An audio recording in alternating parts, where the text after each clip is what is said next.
The lights of my house glowed warmly in the darkness as I pulled into the driveway. It had been a long, grueling business trip, and all I wanted was to hold Patricia, my wife, in my arms, for myself a stiff drink, and sleep for a week straight. Imagine my surprise when I found the front door unlocked. Patricia must have forgotten to bolt it, I thought, shaking my head with a smile. Little things like these made her all the more endearing to me. I opened the door quietly, hoping to surprise her. The house was silent, and the lights dimmed, indicating she was probably asleep.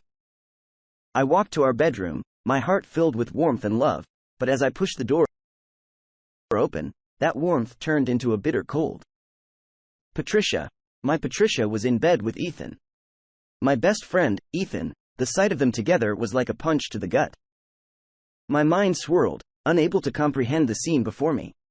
But the sound of my sharp intake of breath jolted them awake. Patricia screamed, pulling the sheets around her, and Ethan jumped up, cursing. They looked at me with wide, terrified eyes. I felt my world crumble, replaced by a cold, hard resolve. My father's face flashed before me, a painful reminder of another betrayal from years ago. This was a road I'd walked before, and I knew what I had to do. I didn't shout, didn't create a scene. Instead, I let out a chilling laugh, a surprise indeed. I said, my voice icy, "Get dressed, both of you. We'll talk about this later." I turned around and walked out, leaving them in their shock and guilt. As I went to the guest room, my mind began churning. This was a game of chess now, and I was a grand master at it. Over the next few weeks, I made sure to distance myself from Patricia and Ethan. I was still cordial with them, but I never let them see beyond my smiles and empty words. All the while, I gathered evidence of their affair, collecting emails, messages, pictures, anything that could serve my purpose. Ethan the fool was easy to manipulate. I knew his weaknesses well, greed and ambition. So I introduced him to a lucrative investment opportunity, a sure-shot way to multiply his wealth. The catch: it was a fraudulent scheme, but Ethan, blinded by the prospect of quick money, he didn't see through it. Patricia, on the other hand, was battling her own demons. I could see the guilt eating at her, making her restless. She wanted to confess, but I played on her fears. If Ethan finds himself in any legal trouble because of this investment, I might be able to help him. I assured her, so she kept her secret and I kept mine. As Ethan's financial situation worsened, I stepped in as the benevolent friend, offering him a loan. The only condition: he had to put up his shares in a tech company as collateral. He was hesitant, but the fear of going bankrupt pushed him to agree. Patricia finally confessed, her face pale and her eyes full of tears. I put on a shocked expression, pretending to forgive her. I convinced her that we should help Ethan out of this mess. She agreed, and with her own savings, bought the shares from Ethan at a throwaway price. Then the fraud was exposed. The investors were left penniless, Ethan among them. The legal implications of his involvement ensured he couldn't recover his financial standing. Patricia was left with nothing but the plummeting shares of the tech company. Finally, I revealed my knowledge of the affair. Patricia's face went ashen as I outlined my meticulous plan of revenge, how I had exploited their weaknesses and used their own sins against them. "I'm filing for divorce, Patricia," I told her, my voice void of any emotion. "But Martin," she stuttered, but I cut her off. "No more lies, Patricia, no more deceit. You made your choices, and these are the consequences." The aftermath of my revenge was a hollow victory. I had won the game, but the taste of triumph was bitter. I looked at the ruins of my life, my marriage, my friendship, all tainted with betrayal and vengeance, and felt a hang of regret. As I sat in my now empty house, I contemplated the man I had become. I had allowed my heart to be poisoned by revenge, just like my father all those years ago. But I wasn't going to let this define me. I wasn't going to be a prisoner of my past. So I decided to start anew. I sold my house, my cars, everything that served as a reminder of my old life. I resigned from my successful law firm, leaving behind a career that had defined me for the longest time, but I wasn't afraid. I knew I could rebuild, make something better of myself. I moved to a different city, one where nobody knew me or my past. I used my wealth to set up a nonprofit law firm, helping those who couldn't afford a good lawyer. It was my way of seeking redemption of righting the wrongs I had done. As I worked tirelessly for my cause, I found a sense of peace that my revenge had never brought me. I realized that it wasn't vengeance that I had been seeking but justice. Justice for a young boy who had been scarred by his father's infidelity, for a man who had been wronged by the ones he loved, and in that pursuit of justice, I finally found my purpose, my salvation. I may have been a man marked by betrayal and vengeance, but I was not going to let that be my end. Story 2. I never thought I would find myself in this situation. My name is John. And up until recently, I had what seemed like the perfect life. I was a software engineer working at a reputable company, and I was married to Emily, the love of my life. We had a comfortable home, good friends, and everything seemed to be going well. Emily, a fitness enthusiast, dedicated a significant amount of time to her workouts. She frequently attended gym sessions with her personal trainer, Mark. At first, I didn't think much of it. I encouraged her to pursue her passions to stay healthy and active, but as time went on, I began to notice subtle changes in her behavior. She became distant, spending more time away from home, and was unusually secretive about her activities. Small signs that might have gone unnoticed by others, but not by me. I couldn't put my finger on it, but something didn't feel right. I started to suspect that something was amiss, but I had no concrete evidence to support my suspicions. One day, while searching for something in Emily's car, I stumbled upon a folded piece of paper. Curiosity got the better of me, and I opened it. It was a handwritten note from Mark, her personal trainer. The contents of the note suggested a romantic relationship between them. Shocked and heartbroken, I felt like the ground beneath me was crumbling away. I couldn't ignore this revelation. I needed to know the truth. So I made up my mind to gather evidence and confront Emily. I had to be sure before I confronted her. I couldn't simply accuse her without concrete proof. It was a painful decision, but I knew it was necessary to unveil the truth. I decided to take matters into my own hands and set up a hidden camera in Emily's car. It was a risk invading her privacy like that, but I couldn't bear the uncertainty any longer. I needed to see the truth with my own eyes.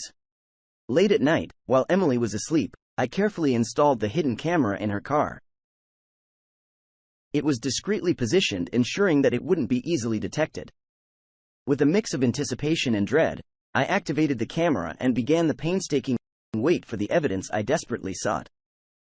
Days turned into weeks, and I lived in a constant state of anxiety, wondering if my suspicions were true. Every evening I would retrieve the memory card from the camera, eagerly anticipating what it held. And finally, the moment of truth arrived. I sat in my dimly lit room, heart pounding in my chest as I watched the recorded videos. My hands trembled as I fast-forwarded through mundane moments, hoping to find something that would confirm or deny my suspicions. And then there it was, a video that shattered my world. I watched in agony as the intimate moments between Emily and Mark unfolded before my eyes. The pain I felt was indescribable. It was as if a knife had been driven into my heart, twisting and turning with each betrayal captured on that screen. The person I loved and trusted had deceived me in the most profound way. The nights became sleepless and the days turned into a fog of despair. I couldn't fathom how Emily could have done this to me, to our marriage. Anger and betrayal coursed through my veins, fueling a burning desire to confront her and expose her infidelity to the world. Fueled by a mixture of anger and betrayal, I couldn't keep the truth to myself any longer. The evidence I had gathered was too powerful to ignore. It was time for Emily to face the consequences of her actions. The opportunity presented itself when I learned that Emily was scheduled to give a crucial presentation at her workplace. It would be a high-pressure situation with her colleagues and superiors in attendance. I knew it was the perfect moment to confront her and reveal the evidence of her affair. As the day arrived, I mustered up every ounce of courage I had left. I walked into the building, my heart pounding with anticipation and nerves.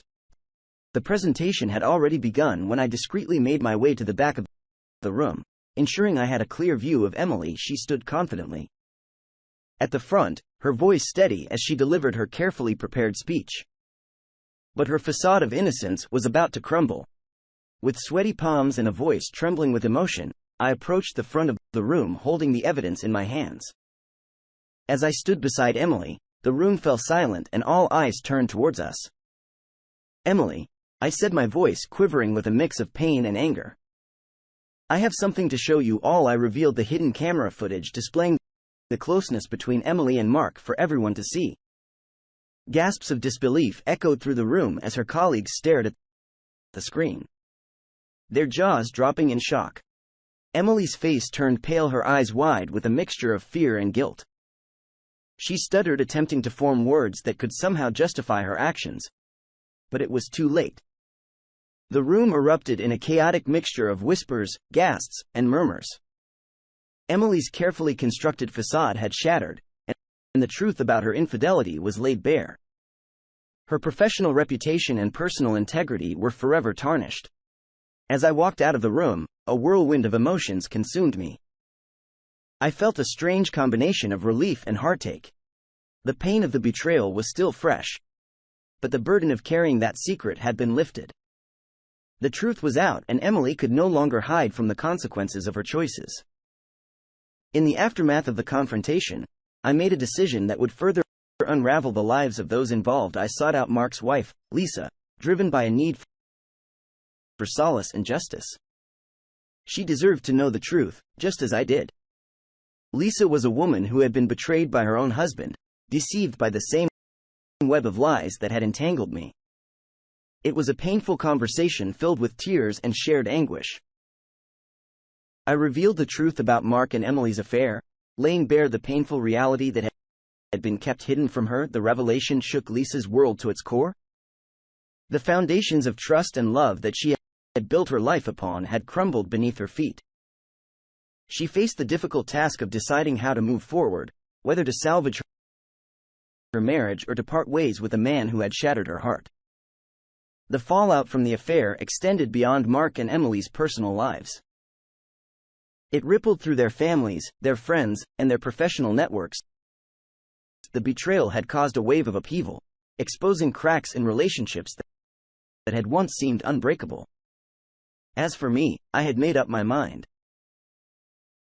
I could no longer continue in a marriage tainted by lies and betrayal. I filed for divorce, determined to sever all ties with Emily and embark on a new chapter of my life.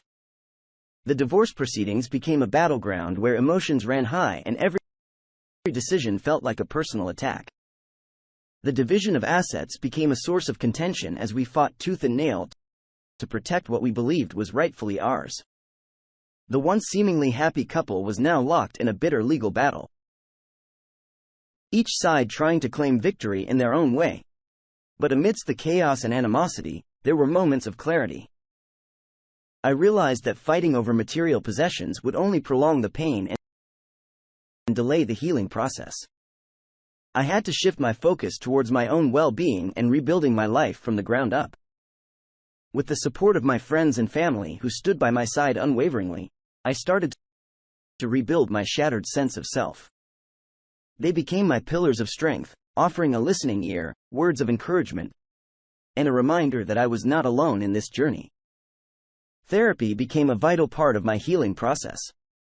I sought professional guidance to navigate the complex emotions I was experiencing. It was through therapy that I began to unravel the layers of pain, betrayal, and self-doubt that had accumulated over time. I learned to forgive myself for not seeing the signs earlier and to accept that the choices of others were beyond my control. Slowly, but surely, I started to regain my sense of self-worth. I focused on my career, pouring my energy into my work as a software engineer. The professional realm provided a refuge where I could channel my emotions into something productive. It gave me a sense of purpose and accomplishment, allowing me to rebuild my confidence one project at a time. As the legal battle raged on, I made a conscious decision to rise above the bitterness and resentment. I refused to let the betrayal define me or dictate my future. Instead, I channeled my energy into acts of kindness and personal growth. During this tumultuous period, I discovered a newfound strength within myself. The pain had stripped away the illusions of invincibility and forced me to confront my vulnerabilities. I realized that healing was a process that required time, patience, and self-compassion. But just when I thought my heart had become impervious to love, a glimmer of hope entered my life. It came in the form of a compassionate and understanding woman named Sarah. We crossed paths unexpectedly, and a connection sparked between us, an understanding born from shared experiences of heartbreak and betrayal. Sarah became my confidant, my rock, and my source of solace. She understood the wounds I carried as she had her own battles to fight. Together, we embarked on a journey of healing and growth, supporting each other through the highs and lows of our respective recoveries. As the legal proceedings finally came to an end, the divorce was finalized. It marked the closing of a painful chapter in my life, but it also signaled a new beginning, a chance to reclaim my happiness and redefine my future. With Sarah by my side, I started to embrace the concept of self-discovery. I engaged in activities that brought me joy, pursued hobbies that had long been neglected, and surrounded myself with positive influences. I traveled to new places, immersing myself in different cultures and expanding my horizons. As time passed, the scars from the betrayal began to fade. They served as a reminder of the resilience I had developed and the lessons I had learned along the way. The pain transformed into wisdom, guiding me towards a path of self-acceptance and personal growth. And then one day, as if by fate, I stumbled upon a new chapter in my life. I met a compassionate and understanding woman who mirrored the love and kindness that Sarah had shown me. Together, we embarked on a journey of mutual support, understanding, and the restoration of faith in love and trust.